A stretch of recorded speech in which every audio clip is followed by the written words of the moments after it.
Mirë se vini në edicionin qendror të lajmeve në Radio Televizionin 21. Teksa afati kushtetues për zgjedhjen e presidentit të ri po afron, skena politike në vend po hyn në një fazë vendimtare të shoqëruar me paqartësi dhe mungesë konsensusi. Përplasjet ndërmjet subjekteve politike po thellojnë dilemat nëse vendi do t'i shmanget një cikli të ri zgjedhor. Në këtë kontekst, kryetari i LDK-s Lumir Abdigjiku ka përjashtuar mundësinë e mbështetjes për propozime të lëvizjes vetëvendosje për presidentin, duke theksuar se vendi ka nevojë për një figurë unifikuese që garanton përfaqësim dinjitoz në arenën ndërkombëtare. Duke folur për çështjen e presidentit, kryetari i LDK-s Lumir Abdigjiku deklaroi se nuk janë të gatshëm të mbështesin një skenar ku të gjitha pozitat kryesore shtetërore do t'i takonin një partije të vetme. Abdigjiku mohoi se në takimin me Kurtin është diskutuar për emra konkret teksa shtoi se Vjosa Osmani ka qenë një kandidate e shkëlqyeshme për presidente. Ai la të kuptohet se gjatë javës së ardhshme mund të ketë takime të reja, por nuk dha sinjale se është afër ndonjë marrëveshje. Pozicioni i LDK-s është që nuk mund të mbështesë dy kandidaturat aktuale, kaq. Tani po pres dëgjoj se çfarë kanë për të thënë partia që i ka 57 deputet për na treguar se çfarë është pozicioni tyre, më pas mbi atë pozicion do japim përgjigjen tonë. Por besoj që presidenti i Kosovës duhet të jetë një figurë unifikuese, një figurë që bën mirë politikën e jashtme, që i hap Kosovës dyert në tavolinat kryesore botërore. Besoj që Vjosa Osmani ka qenë një kandidate e shkëlqyeshme për këtë punë. Kreu i LDK-s përjashtoi kategorisht mundësinë e kandidimit për president në këtë fazë. Ai shtoi se fokusi i tij nuk është një post shtetëror, por bashkimi i spektrit të djathtë brenda LDK-s. Jo, s'ka gjasa të vetë propozohemi, sepse çështja e presidentit është çështje konsensuale. Por do të flasim për parime një herë. Mos e ngatroni, nuk po flasim për akomodime individuale në këtë fazë. Aq më pak për një pozitë kaq të rëndësishme shtetërore. Ndërkohë Abdigjiku bëri të ditur se ka nisur kontakte edhe me liderët e tjerë opozitar. Ai konfirmoi se është takuar me Bedri Hamzën për të diskutuar pozicionin e PDK-s, ndërsa tha se Ramush Haradinaj ka refuzuar takimin. Zoti Haradinaj ka pasur refuzim takimit, të drejtën është qëndrimi tyre që s'dojnë takohen, po mos tankohen më pas, sepse takimi është parakusht i diskutimeve normale njerëzore. Sipas vendimit të gjykatës kushtetuese, deputetët e Kuvendit të Kosovës kanë afat që deri më 28 prill të zgjedhin presidentin e ri të vendit. Ndërsa në qarqet analitike janë artikuluar qëndrime të ndara. Një pjesë e njohësve të zhvillimeve politike vlerësojnë se mungesa e konsensusit ndërpartijak e bën të pashmangshëm shkuarje në zgjedhje të reja, ndërsa të tjerë shprehin pritshmëri për arritjen e një marrëveshjeje politike. Pas 17 ditësh përfundon afati 34 ditor i gjykatës kushtetuese për zgjedhjen e presidentit të ri, ndërsa deri më tani nuk shihen shenja për mundësinë e një pajtueshmërie politike për këtë çështje. Sipas vendimit të kushtetueses, në rast se presidenti nuk zgjidhet brenda afatit të përcaktuar, kuvendi shpërndahet automatikisht dhe vendi shkon në zgjedhje të reja parlamentare, të cilat duhet të mbahen brenda 45 ditësh. Avokati Ardian Bajraktari thotë se në situatën aktuale zgjedhjet janë të pashmangshme pasi partitë s'kan vullnet për zgjidhje. Sipas tij, nëse dështon zgjedhja e presidentit, zgjedhjet do të mund të mbahen në fillim të qershorit. Kam përshtypjen që me këtë çështje të subjekteve politike, filluan nga lëvizja vetëvendosje, por edhe të tjerat, zgjedhjet janë të pashmangshme sepse nuk po vrehet që ka vullnet, nuk ka gatishmëri për të gjetur konsensusin ose kompromisin si kusht i domosdoshëm për ta shmangur këtë situatë dhe për ta gjetur një kandidat i cili do të mund të siguronte numrin e nevojshëm të votave për 80 sosh në raundin e parë dhe të dytë, ose 61 sosh në raundin e tretë, mirë po siç dihet, është e nevojshme, është e domosdoshme që në raundin e parë dhe të dytë të jenë së pakut 80 deputet në sallë dhe rrjedhimisht edhe në proces përkatësisht në 80 vota në kuti votimi. Me këtë çështje të subjekteve politike, nuk kemi ndonjë indikacion që mund të ketë ndonjë zgjidhje. Se a do të jenë zgjedhje, edhe këtu besoj që ka bukur shumë dilema bazuar në çastin që ka aktualisht skena politike. Që nga vendimi i gjykatës kushtetuese, kreu i LVV-s Albin Kurti ka zhvilluar vetëm një takim me kryetarin e LDK-s Lumir Abdigjiku, por pa një rezultat. Përfaqësues të LVV-s ndërkaq kanë thënë se gatishmëria e Abdigjikut për takime ofron një perspektivë për mundësinë e zgjedhjes së presidentit të ri. Analisti politik Jeton Halimi vlerëson se Kurti do të duhet t'ia jepte këtë post opozitës, konkretisht LDK-s, në mënyrë që siç thotë të shmangën zgjedhje të cilat sipas tij janë të dëmshme për vendin. Shpresoj dhe kam një mendim pozitiv se shteti nuk duhet shkojë në zgjedhje dhe shpresoj Albin Kurti të thirrë mendjes dhe mos shkon në zgjedhje, po t'ja jap pozitën e parit LDK-s dhe të evitojnë zgjedhje të parakohshme, se dihet botërisht dhe shumë mirë se edhe shumë për 9 milionerë duhet të largon nga buxheti i Kosovës dhe ma mirë ato mjetet të bën për politika sociale se të harxhiten në zgjedhje të besoj që nuk ka efekt, edhe popullata sovrane është ngopur me zgjedhje se kemi pas mjaft zgjedhje këtë vitin e fundit. Ditë më parë, Kurti ka deklaruar se do të përpiqet ta takojë edhe kryetarin e PDK-s Bedri Hamza, por ky i fundit ka kërkuar nga ai që ta konkretizojë iniciativën e tij përmes ftesës zyrtare. Kryeministri i Kosovës Albin Kurti ka përmbyllur një vizitë dyditore në Mbretërinë e Bashkuar, të cilën e ka vlerësuar si një mundësi të rëndësishme për thellimin e marrëdhënieve bilaterale me një aleat kyç të Kosovës. Në një përmbledhje të vizitës dyditore në Mbretërinë e Bashkuar, kryeministri Albin Kurti e ka cilësuar këtë shtet si aleat kyç për Kosovën. Në fillim të vizitës zyrtare në Londër, ai është takuar me sekretarën për punë të jashtme të Mbretërisë së Bashkuar, Yvette Cooper, të cilës i ka shprehur mirënjohjen për mbështetjen ndaj Kosovës.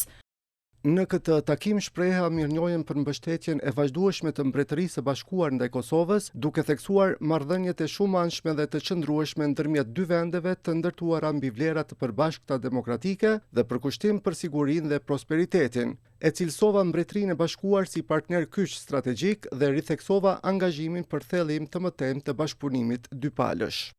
Kurti është takuar edhe me presidentën e Bankës Evropiane për Ndërtim dhe Zhvillim.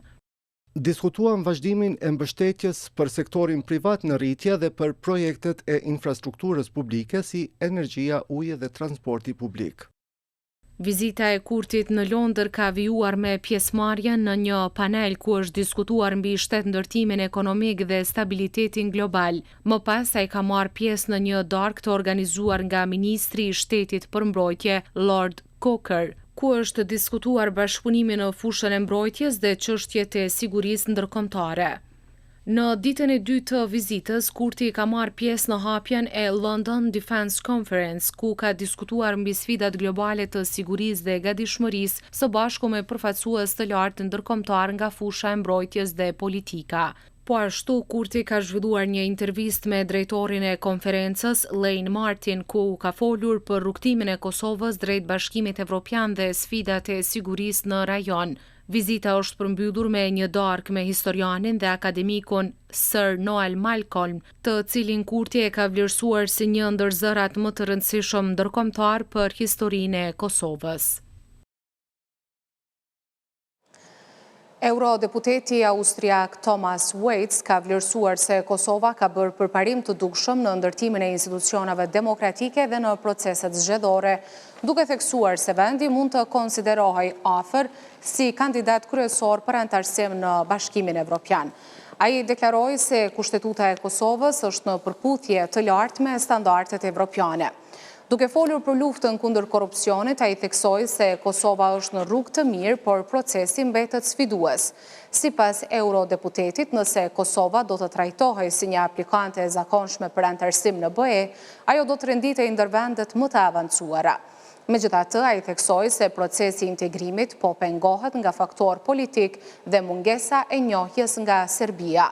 Kosova ende nuk njihet nga Serbia dhe vazhdon të blokohet në rrugën e saj. Kjo është një çështje ku pajtohem me kolegët sepse elita politike nuk është e gatshme për kompromis, tha ai.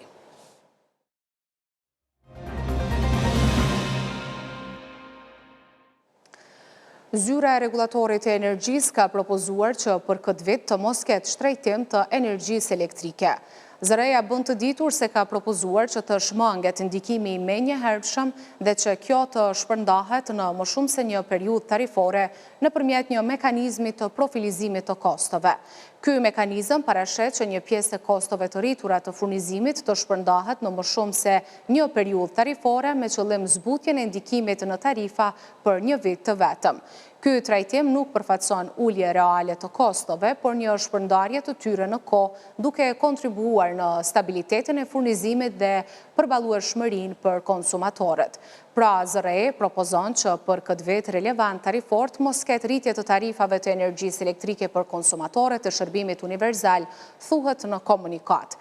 Në janar, të 3 operatorët energjetik patën kërkuar shtrejtim të rrymës. Kesko kërkoi rritje rreth 21%. Pas këtij vendimi të ZRE-s ka reaguar antari i LDK-s Visar Azemi. Sipas tij, vendimi për të mos rritur tarifat e energjisë elektrike vjen pas ekspozimit të problemit me orët e rrymës. Ai është zotuar se nuk do të ndalet derisa ky, siç e quajti, skandal të zbardhet plotësisht dhe përgjithësi të dënohet. Pas plasjes së skandalit të madh me njësor, ZRE pas ka dalë me njoftim për mos ngritje të tarifave të energjisë elektrike. Në fakt, kjo ka qenë edhe kërkesa jonë në takimin me ta. Kemi kërkuar që pa u zbardhur skandali njësorëve elektrik nga KEDS, mos me u marr asnjë vendim për ngritje të reja të tarifave të energjisë elektrike. Kjo është një fitore për secilin qytetar. Një dëshmi që kur ngrem zërin dhe kërkojmë drejtësi, rezultatet nuk mungojnë. Unë nuk kam me u ndal për asnjë moment derisa hajnia të dënohet dhe qytetarëve t'u kthehen paratë e vjedhura. Çmimi i naftës në Kosovë ka shënuar rënje për 3 cent për litër, krahasuar me një ditë më parë. Nga 1,89 euro sa ishte të premten, të shtunën çmimi ka rënë në 1,86 euro për litër. Çmimi i benzinës ka rënë në 1,44 euro për litër, ndërkaq gazi 0,85 euro për litër. Nafta nisi të shtrejtohet më 28 shkurt, kur Shtetet e Bashkuara të Amerikës dhe Izraeli nisën luftën me Iranin. Në kundërpërgjigje, Irani mbylli ngushticën e Hormuzit që shfrytëzohet si rrugë për 20% të naftës në nivel botror.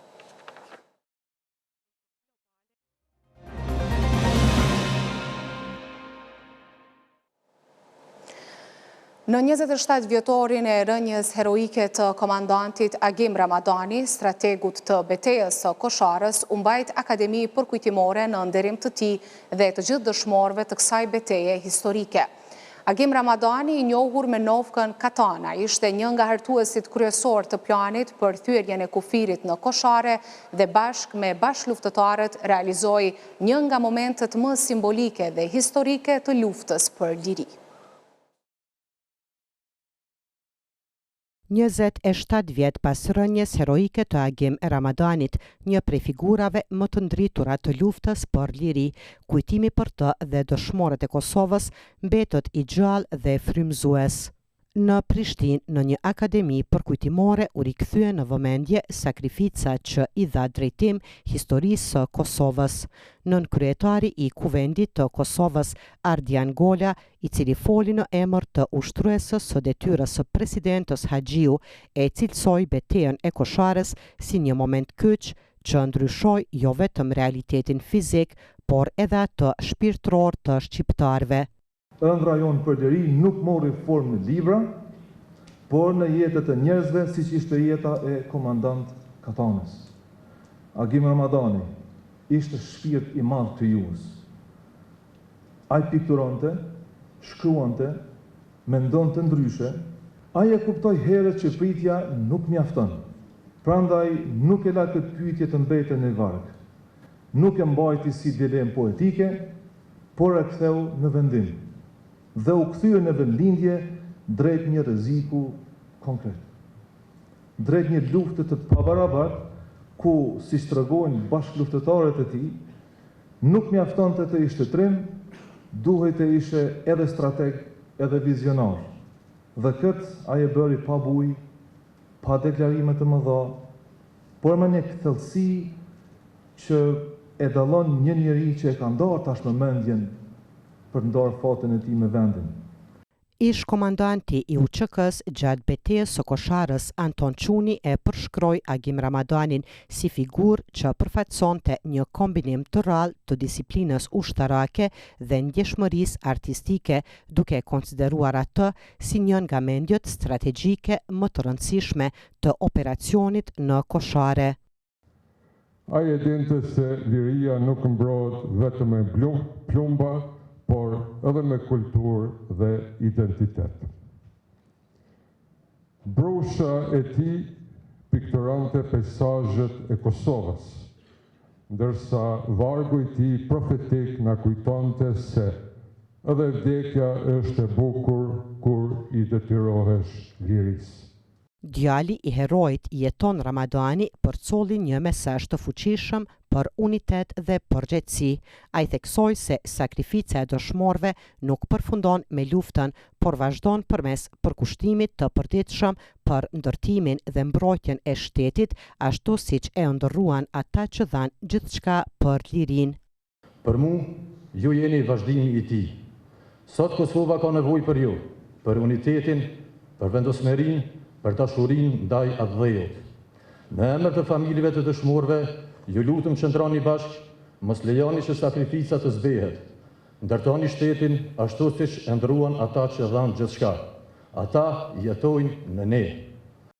Në këtë akademi morën pjesë edhe sekretarja e përgjithshme e Partisë Demokratike të Kosovës, Vlora Qitaku, kryetari i Lidhjes Demokratike të Kosovës, Lumir Abdigjiku, kryetari i Aleancës së Ardhmërisë së Kosovës, Ramush Haradinaj, kryetar të komunave dhe shumë përfaqësues të tjerë dhe familjar të dëshmorëve.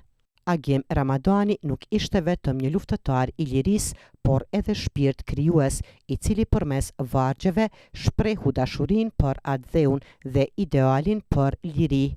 Vargjet e tij mbetën dëshmi e ndjenjës së thellë atëdhetare dhe përkushtimit të tij për liri deri në sakrificën më të lartë. Një zë i fuqishëm i Kosovës në Washington është shuar. Në moshën 79 vjeçare ka ndruar jetë ish kongresisti amerikan Eliot Engel, një nga mbështetësit më të palëkundër të shqiptarëve dhe lobues kyç për pavarësinë e Kosovës. For him, this was not just politics. Miku i madh i Kosovës, ish kongresisti amerikan Eliot Engel, i cili ndroi jetë dje në moshën 79 vjeçare, ka lënë pas një trashëgimi të gjerë të veprimtarisë së tij politike në mbështetje të Kosovës, kur ajo ishte në ditët e saj më të vështira e më pas edhe për pavarësinë e saj. Engel, demokrat, kishte përfaqësuar pjesë të Bronxit, një lagje e qytetit të New Yorkut me një popullsi të madhe dhe politikisht aktive shqiptare që nga viti 1989. Ai ka qenë avokuesi kryesor i mbështetjes së Kongresit për njohjen e pavarësisë së Kosovës nga Serbia në vitin 2008. Mbështetja e palëkundur për Kosovën gjatë dekadave të tëra e bëri atë figurë të njohur e shumë të respektuar për shqiptarët e Kosovës. Më 8 dhjetor 2020, në një seancë dëgjimore në dhomën e përfaqësuesve, Engel kishte folur për Ballkanin Perëndimor dhe veçmas për Kosovën. Nuk e dija pasionin që do të zhvilloja për një cep të vogël të Evropës të quajtur Ballkan, kishte thënë ai. Kam udhëtuar në çdo vend të Ballkanit Perëndimor disa herë. Jam takuar me aq shumë udhëheqës nga shumë parti dhe kam dashuruar larminë e pasur të kulturave, etnive dhe feve, por asnjë vend nuk më ka prekur zemrën më shumë se Kosova. Engel kishte hyrë në Kongres derisa Jugoslavia po ndahej dhunshëm në vija etnike. Ai ishte përfshirë në shumë mosmarrëveshje rajonale përmes pozitës së tij në Komitetin e Punëve të Jashtme, duke fituar përfundimisht reputacionin si ekspert i Ballkanit. Ai kishte qenë ndër ligjvënësit e parë amerikan që i ka bërë thirrje administratës së Bill Clintonit të ndërhyjë në vitin 1998 për të ndaluar veprimet e forcave jugoslave dhe serbe në Kosovë. Një dekadë më vonë, ai ishte edhe më i zëshmi në Kongres për njohjen e pavarësisë së Kosovës nga SBA-ja. Engel ka kritikuar edhe gjykatën speciale me seli në Hag, të cilën e ka cilësuar si të njanshme. Drejtësia nuk duhet të shihet përmes një prizmi nga i cili mund të kalojnë imazhe të vetëm një etnie. Tash për tash duket se kjo po ndodh në Kosovë me gjykatën speciale dhe diçka duhet të ndryshojë. Engel ka luftuar për drejtësi për vëllëzrit Bytyqi, 3 shqiptaro-amerikan që kanë luftuar në anën e shqiptarëve dhe janë ekzekutuar nga policia serbe në vitin 1999, vrasësit e të cilëve nuk janë ndjekur ende penalisht. Kosova ka emruar një rrugë dhe një autostradë për nder të Engelit dhe madje ka lëshuar një pull postare me fotografinë e tij. Liderët institucional dhe partijak në Kosovë kujtojnë ish kongresistin Amerikan Engel si një nga zërat më të fuqishëm në mbështetje të shtetit Kosovës, duke vlerësuar kontributin e tij ndër vite. Pas lajmit për vdekjen e Engel, ushtruesja e detyrës së presidentit të Kosovës, Albulina Haxhiu, tha se vendi humbi një mik të dëshmuar dhe përkrahës të palëkundur të lirisë dhe shtetësisë së Kosovës. Për më shumë se 3 dekada në Kongresin Amerikan, ai qëndroi në anën e drejtë të historisë nga thirrjet për ndërhyrjen e NATO-s në vitin 1999 kundër regjimit të Slobodan Milošević, te mbështetja për pavarësinë në vitin 2008 dhe konsolidimin e shtetit tonë. Engel ishte një aliat i vendosur i Kosovës në çdo etapë. Kryeministri i Kosovës Albin Kurti vlerësoi angazhimin e Engelit për shqiptarët, duke theksuar se ai nuk u kursye asnjëherë në angazhimin e tij, duke ngritur dhe avokuar për mbrojtjen e çështjes sonë në institucionet më të larta amerikane. Ai ishte ndër zërat e hershëm dhe të palëkundur në mbështetje të Kosovës, në ditët kur drejtësia për popullin ton kërkonte guxim dhe vendosmëri. Reagime pati edhe nga udhëheqës partijak në Kosovë. Kreu i Partisë Demokratike të Kosovës, Bedri Hamza, tha se Engel qëndroi pranë Kosovës në kohën kur po shkruhej historia. Ai ishte zëri i drejtësisë për ne në Shtetet e Bashkuara të Amerikës. Miqësia dhe kontributi i tij nuk do të harrohen kurrë. Ndërkaq, kryetari i Lidhjes Demokratike të Kosovës, Lumir Abdigjiku, tha se Engel ishte një ndër zërat më të fuqishëm për lirinë e Kosovës në vitet më vendimtare. Nuk u tërhoq në asnjë moment kritik, përkundrazi qëndroi fort me bindje të palëkundur në anën e drejtë të historisë. Angazhimi i tij i pandalshëm për Kosovën e vendos atë ndërmisht më të mëdhenj që kemi pasur ndonjëherë. Kryetari i Aleancës për Ardhmërinë e Kosovës, Ramush Haradinaj, tha se Engel ishte një mik i vërtet i shqiptarëve që qëndroi me Kosovën në ditët më të errta dhe ditët më të mira. Zëri i tij ndihmoi në formsimin e rrugës sonë drejt lirisë. Për vdekjen e ish kongresistit Engel kanë reaguar edhe shumë figura politike në Shtetet e Bashkuara. Chuck Schumer, udhëheqësi demokratëve në Senat, shkroi në X se Engel ishte një shërbyes i vërtet publik që për 30 vjet u shërbeu amerikanëve. Elioti udhëhoqi Komitetin për Punë të Jashtme me një vendosmëri të madhe, me efikasitet dhe mirësi që e bëri atë një nga udhëheqësit më të mëdhenj diplomatik të shekullit 21, shkroi ai. Ndërkaq, kongresisti demokrat në dhomën e përfaqësuesve Riçi Torres tha se Engel ishte një avokues i zëshëm për Kosovën dhe komunitetin shqiptar, kur pak të tjerë po ju kushtonin vëmendje. Veprimtari i njohur shqiptaro-amerikan Heri Bajraktari ka kujtuar veprimtarinë e kongresistit Engel, duke theksuar se për më shumë se 3 dekada ai ishte një nga zërat më të fuqishëm dhe më të suksesshëm të çështjes shqiptare në Kongresin e Shteteve të Bashkuara. Nga ditët e tij të para si ligjvënës i ri nga Bronxi e deri te kulmi i karrierës së tij si kryetari i Komisionit për çështjet e jashtme në dhomën e përfaqësuesve, kongresisti Engel mbetet një nga mbështetësit më të mëdhenj të lirisë dhe pavarësisë së Kosovës, demokratizimit dhe antarësimit të Shqipërisë në NATO, si dhe të drejtave të shqiptarëve në mbar Ballkanin, shkroi në profilin e tij në Facebook Bajraktari. Ka ndëruar jetë babaj i kryetarës së Kuvendit Kosovës, njëherë ushtruese e detyrës së presidentës Albulena Haxhiu. Lajmin e ka bërë të ditur vetë Haxhiu përmes një postimi në rrjetet sociale ku ka shprehur dhimbjen e thellë për humbjen e toatit. Varimi të ndjerit u bë në fshatin Lopç të Podujevës. Të nderuar shikues, këtu e përmbyllim këtë edicion lajmesh. Për informacionet më të reja mund të klikoni në portalin tonë rtv21.tv. Mirupafshim.